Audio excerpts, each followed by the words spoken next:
بسم اللہ الرحمن الرحیم۔ السلام علیکم۔ پاک بھارت جنگ کے اوپر میں تھوڑی سی بات کرنا چاہ رہا ہوں کہ آج کل پاک بھارت اگر سوشل میڈیا کی ہم بات کریں تو سوشل میڈیا پر ہمیں اس طرح سے محسوس ہو رہا ہے کہ جیسے دونوں سائڈوں کی یہ میں بات کر رہا ہوں، اور خاص طور پہ ہندوستان کی طرف سے جو نیریٹیو کریٹ کیا جا رہا ہے، جس طرح کی فضا بنائی جا رہی ہے، یوں لگ رہا ہے کہ جیسے ابھی جنگ لگا ابھی، اور یا یوں ہم کہہ سکتے ہیں کہ جیسے خدا نہ خواستہ اللہ نہ کرے کہ جنگ لگ چکا ہو۔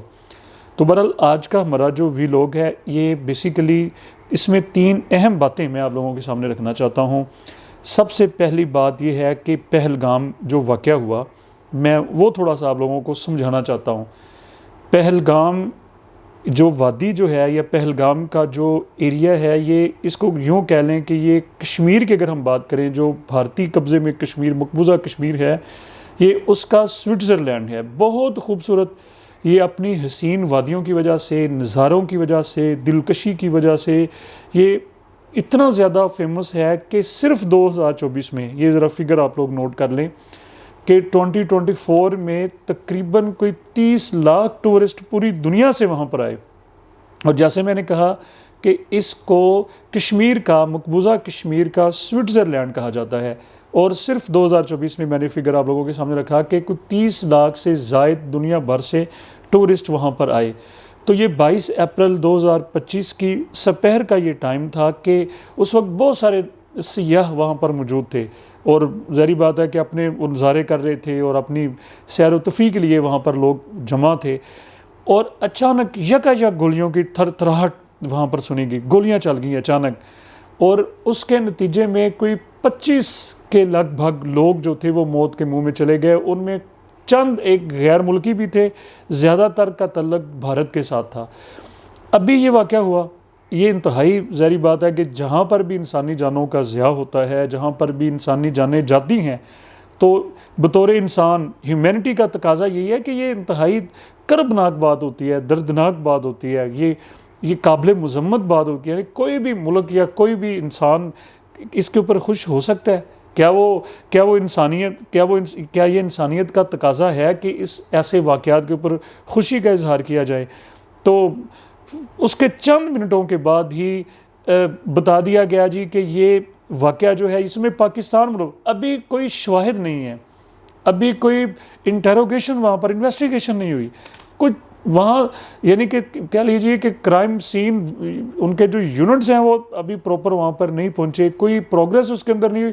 5 سے 10 منٹوں کے بعد میڈیا نے کہنا شروع کر دیا کہ جی اس میں پاکستان ملوث ہے۔ تو اس کو ہم یہ جس طرح سے پری پلانڈ یہ کام انہوں نے کیا، منصوبہ بندی کے ساتھ کیا کہ جی یہ واقعہ ہو، اور فوری طور پہ اس کے پیچھے ان کے کیا عزائم ہیں، کیا مقاصد ہیں، اور جی فوری طور پہ پاکستان کو دھمکیاں دینا انہوں نے شروع کر دیں، اور سندھ طاس ایگریمنٹ جو ہے اس کو جی ہم معطل کر دیں گے، پاکستان کے جو ریورز ہیں پاکستان کے۔ تو پھر یہ لگ رہا ہے کہ وہ شاید ان کا یہ منصوبہ تھا کہ وہ پاکستان کے دریا خشک کرنا چاہتے ہیں، وہ سندھ کا پانی روکنا چاہتے ہیں، وہ جو ہمارا سندھ طاس جو ٹیریٹری جو ہے اس کو وہ ختم کرنا چاہتے ہیں، اور اس کی آڑ میں وہ پاکستان کو خدا نخواستہ نقصان پہنچانا چاہتے ہیں۔ پہلا یہ۔ دوسری دیکھیں، پاکستان اور ہندوستان دونوں نیوکلیر پاورز ہیں، تو اس طرح سے وہ دکھا رہے ہیں دہشت کا ماحول، کہ ابھی لائیو دکھا رہے ہیں جی مودی یہ میٹنگ کر رہا ہے، وہ بیٹھا ہوا ہے، اس نے جی اپنی مسلح افواج جو ہیں اپنی سینا کو جی اجازت دے دی ہے پاکستان کے اوپر مہم جوئی کی، وہ کسی بھی وقت جب چاہیں وہ ڈیسائیڈ کریں اور پاکستان کے اوپر حملہ ور ہو جائیں اور پاکستان کو ہڑپ کر لیں۔ تو یہاں پر ذرا اگر ہم ٹھنڈے دماغ سے سوچیں تو کیا پاکستان کی جو سالمیت ہے یا پاکستان کا جو دفاع ہے وہ مودی کی پرمیشن کے اوپر ڈیپینڈ کرتا ہے کہ مودی جب اس کی پرمیشن دے دے گا اور فوری طور پہ جی وہ پاکستان کو ہڑپ کر لیا جائے گا؟ یہ بات ذہن میں رکھ لینی چاہیے کہ پاکستان غزہ نہیں ہے اور ہندوستان کوئی امریکہ نہیں ہے، یہ کوئی ڈیفرنس نہیں ہے، یا ہم یوکرین نہیں ہے اور یہ وہ رشیا کی اسٹیٹ حیثیت پہ نہیں وہ کھڑا ہوا ہے۔ دیکھیں دونوں نیوکلیر پاورز ہیں، اور پاکستان کا جو یہ ہم نہیں کہہ رہے، یہ ہم پاکستانی نہیں کہہ رہے، یہ پوری دنیا کہہ رہی ہے کہ ہتھیاروں کی جو اللہ کا جو فضل ہے، ویپن جو ہیں، لیٹسٹ جو ٹیکنالوجی ہے، بھارت تو کسی صورت میں ہمارے قریب سے بھی ہو کے نہیں گزر رہا. ہم تو بہت آگے ہیں. ہمارے پاس جو ٹیکنالوجی ہے، ہمارے پاس جو لڑاکا جہاز جو ہیں، ہمارے پاس میزائل سسٹم اور جو نیوکلیر ویپنز جو ہیں، یہ ساری چیزیں، اور سب سے بڑی چیز ہتھیار ایک سائڈ پہ، ویپنز ایک سائڈ پہ، ٹیکنالوجی کو ایک سائڈ پہ رکھ دیں. سب سے بڑی چیز جو مومن کا جو ہتھیار ہوتا ہے، جو مومن کا جو ویپن ہوتا ہے، وہ ہوتا ہے اس کا جذبہ ایمانی. ہم مسلمان ہیں، ہم تو وقت، ہر وقت ہمیں تو خوشی چڑھ جاتی ہے. اس وقت ہمیں تو خوشی، ہمیں تو یوں لگ رہا ہوتا ہے کہ جیسے ہمیں ہمارا مقصد حاصل ہو رہا ہے، ہماری منزل شہادت. اس سے بڑی تو ایک مومن کے پاس اور کوئی اس کا خواب ہی نہیں ہوتا. ہماری پوری قوم، وہ کہہ رہے ہیں جی کہ پاکستان میں سنسنی پھیل چکی ہے، ان کا میڈیا کی میں بات کر رہا ہوں کہ پاکستانی خدا نخواہ. اصل بات یہ ہے کہ ہندوستان ڈر چکا ہے. ہندوستان کی افواہ اب کتنے دنوں سے وہ کہہ رہے ہیں جی ہم یہ کیوں نہیں کر رہے. ہم خدا نخواستہ ہم ان کو جنگ کی دعوت نہیں دے رہے. ہم کہنے کا ہمارا مطلب یہ ہے کہ آپ کیوں اس طرح کی باتیں کرتے ہیں. بعض پڑھے لکھے نام نہاد ان کے جو اینکرز ہیں، ان کے پولیٹیشنز ہیں، ان کے سابق جو فوجی ہیں، وہ میڈیا کے اوپر بیٹھ کے اس طرح کی باتیں کرتے ہیں کہ سمجھ سے پاگل پن. واقعی اگر ہم یہ کہیں تو یوں لگ رہا ہے کہ وہ مڈی تو پاگل ہے ہی ہے. یہ لوگ جو خود کو پڑھے لکھے بھی کہتے ہیں، جو خود کو دانشور بھی کہتے ہیں، مفکر بھی کہتے ہیں، مدبر بھی کہتے ہیں، اور بڑی گہری نظر وہ سمجھتے ہیں، وہ کس طرح کا تجزیہ دے رہے ہیں. جب اگر موڈی نے پرمیشن دی ہے تو پاکستان خدا نخواستہ اتنا کوئی ان کے لیے سافٹ ہے، اتنا ایزی ہے پاکستان کے، وہ اپنی مرضی سے ہیں اور پاکستان ان کی پرمیشن کے اوپر ڈیپینڈ کر رہے ہیں. اگر یہ بات ہوتی تو کب کا اب پاکستان اور پاکستانی نیشن اور افواج پاکستان تو اس دن سے ان کو کہہ رہے ہیں کہ دیکھیں، سب سے پہلی بات جو ہے وہ امن جیسی کوئی بات نہیں ہے. میں ابھی تیسرے پوائنٹ کے اوپر آتا ہوں. امن جیسی، پیس جیسی اور کوئی بات. لیکن جب کسی کو محبت کی زبان سمجھ نہ آ رہی ہو، دل سے نکلنے والی جو بات ہے وہ سمجھ نہ آ رہی ہو، تو پھر ایک ہی راستہ بچتا ہے کہ آؤ میدان میں یہ گھوڑا اور یہ گھوڑے کا میدان. اور پھر دیر کس بات کی ہے؟ کس بات کی وجہ سے آپ رکے ہوئے ہیں؟ جب آپ کے پرائم منسٹر نے آپ کو الاؤ کر دیا ہے، آپ کو گرین جھنڈی دکھا دی ہے، تو پھر رکنے کا تو کوئی جواز نہیں بنتا. پاکستان کو خدا آئے ہڑپ کر کے دکھائیں ذرا. یہ ہم تو وہ قوم ہیں کہ جو 313 تھے. یاد رکھ لیں ذرا. اگر آپ کو ہماری ہسٹری بھولی ہوئی ہے تو اس کو ذرا، میں یہ میڈیا سے کہتا ہوں کہ چند دن کے لیے ہماری ہسٹری اور سیرت طیبہ صلی اللہ علیہ وآلہ وسلم کی جو اہم پوائنٹ وہ بھی سامنے میڈیا پہ. ہم تو وہ ہیں جو 313 تھے. اور یاد کریں ذرا وہ بدر کی فضا کو کہ وہاں پر کیا ہوا تھا. ہم چند ہزار تھے اور رومیوں کے ساتھ ہم نے کیا کیا تھا. ہم اس ہسٹری کے ہیں. اور جب آپ لوگوں نے سیالکوٹ کے اوپر جب اٹیک کیا تھا، جو دنیا کی سب سے بڑی چوئنڈا کے مقام کے اوپر، اور آپ کو بھی یاد ہوگا، ہمیں بھی وہ یاد ہے. اور ابھی نندن کا جو قصہ ہے کہ جب ہم اس کا مذاق نہیں اڑانا چاہتے، ہم بتانا یہ چاہتے ہیں کہ آپ کتنی دفعہ، اب ہندوستان تو کل کی بات ہے، آپ 1400 سالوں سے ہمیں یہ دنیا آزما چکی ہے، غیر مسلم ہمیں، کفار ہمیں آزما چکے ہیں. تو اس کا کیا رزلٹ نکلا؟ کیا ہم ہارنے والے لوگ ہیں؟ ٹھیک ہے، یہ قوموں کے اوپر وقت آتے رہتے ہیں، آزمائشیں بھی آتی رہتی ہیں اور وہ گزر بھی جاتی ہیں. عالم اسلام بھی اس وقت آزمائش کو فیس کر رہا ہے، امتحان کو فیس کر رہا ہے. ہم بعض ایسے مقامات ہیں جہاں پر واقعی ہم مظلوم ہیں. ہم غزہ میں مظلوم ہیں، ہم کشمیر میں مظلوم ہیں، ہم چچنیا میں مظلوم ہیں، ہم عراق کے ساتھ ہمارے ساتھ ظلم ہوا، اور کئی جگہوں کے اوپر، لیبیا کے اندر ہمارے ساتھ ظلم ہوا، شام کے اندر ہمارے ساتھ ظلم و ستم. لیکن اس کا مقصد یہ نہیں ہے کہ ہم ہار ماننے والی قوم ہے یا ہمارا جذبہ کبھی ٹھنڈا پڑ چکا ہے. یہ 1400 سالوں کی تاریخ ہے ہماری، 1400 سالوں کی ہماری ہسٹری ہے. اس کو ذرا، یہ جو دانشور خود کو کہتے ہیں، اور میں خاص طور پہ جو ہندوستان کی جو یوتھ ان کو کہتا ہوں کہ آپ سٹڈی کریں ذرا، ہماری ہسٹری کو ذرا سٹڈی کریں. آپ ہمیں مس انڈرسٹینڈ نہ کریں، یا جس طرح سے کہا جاتا ہے کہ یہ مت سمجھیں کہ ہم ہار مان لیں گے، اوور ایسٹیمیٹ جس کو کہا جاتا ہے. ہم وہ قوم نہیں ہیں کہ آپ باتیں کرتے رہیں، آپ جناب اپنے چینلز کے وہ اسٹوڈیو رومز کے اندر بیٹھ کے ایک طرح سے آپ جنگ لگا بھی چکے ہیں اور ہمیں ہرا بھی چکے ہیں.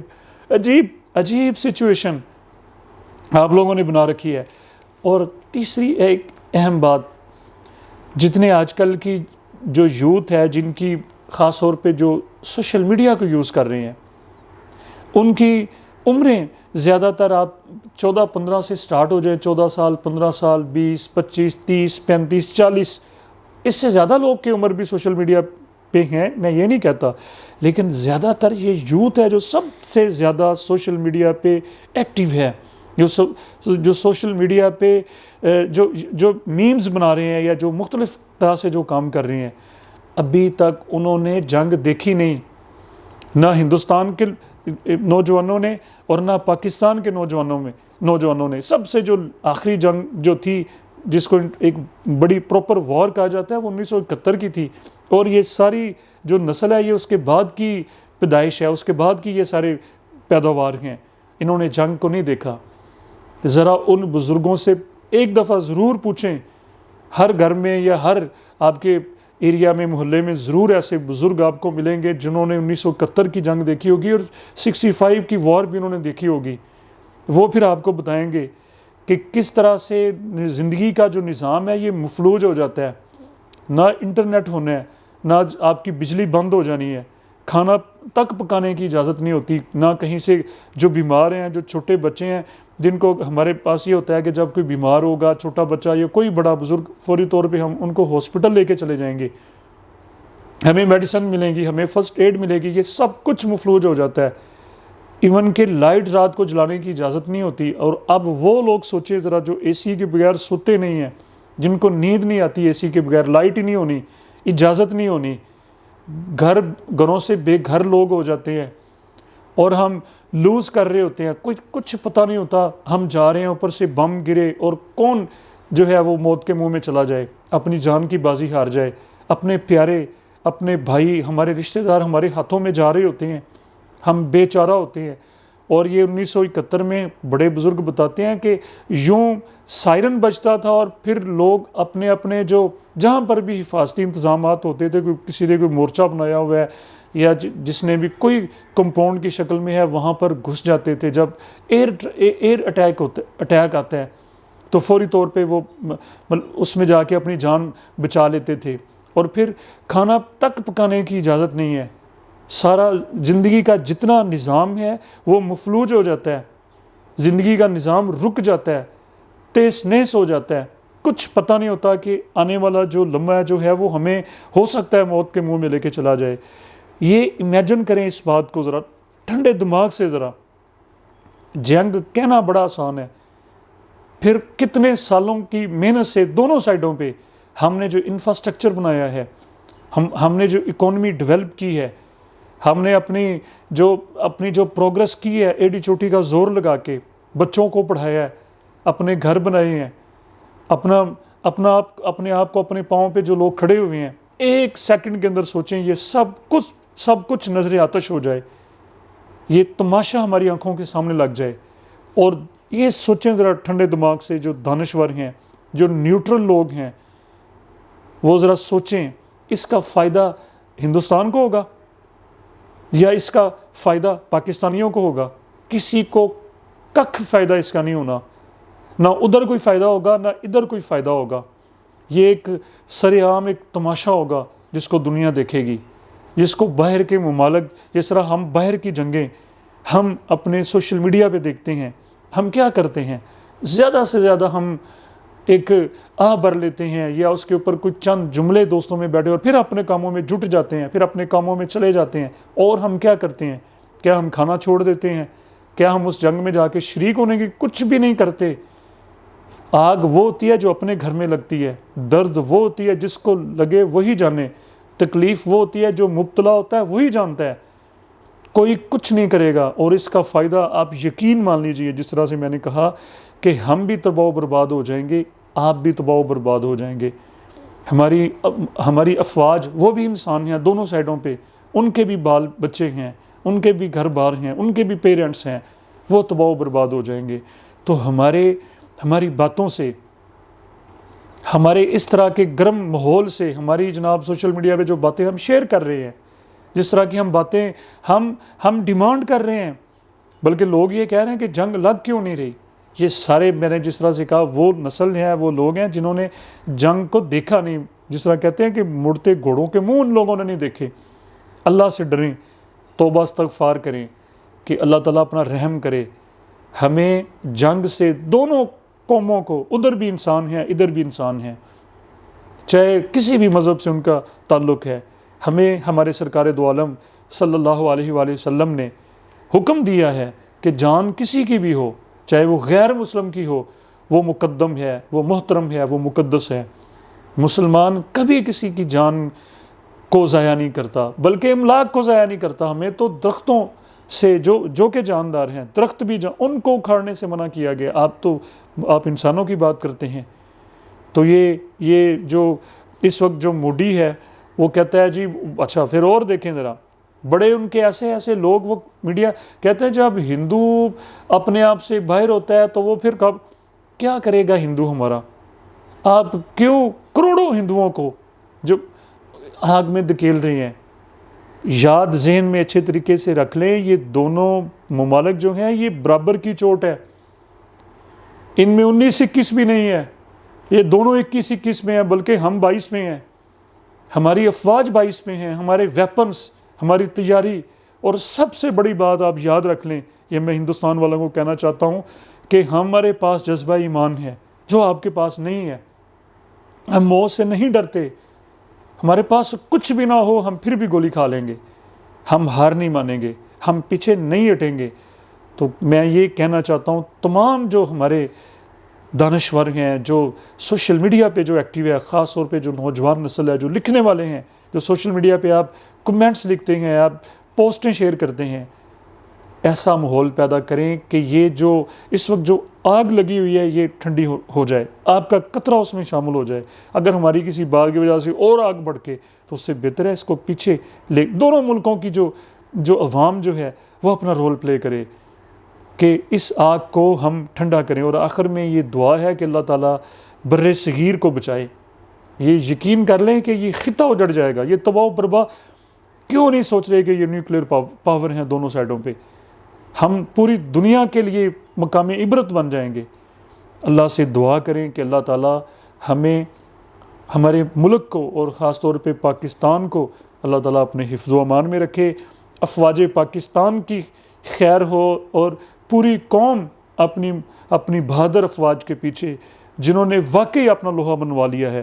اور ہندوستان جو کہہ رہا تھا کہ میں اب آیا، ہماری مسلح افواج کو جو کریڈٹ جاتا انہوں نے کہا جی کہ ہم تیار ہیں، اب جب مرضی آ سکتے ہیں، جس وقت اب مرضی ہم کھڑے ہیں، آئیں، آپ بسم اللہ کریں. افواج پاکستان کے لیے دعا کریں، ان کے گھر والوں کے لیے دعا کریں. اللہ تعالیٰ پاکستان کا حامی و ناصر ہو. آخر میں ہمارے لیے بھی دعا کریں. بہت شکریہ.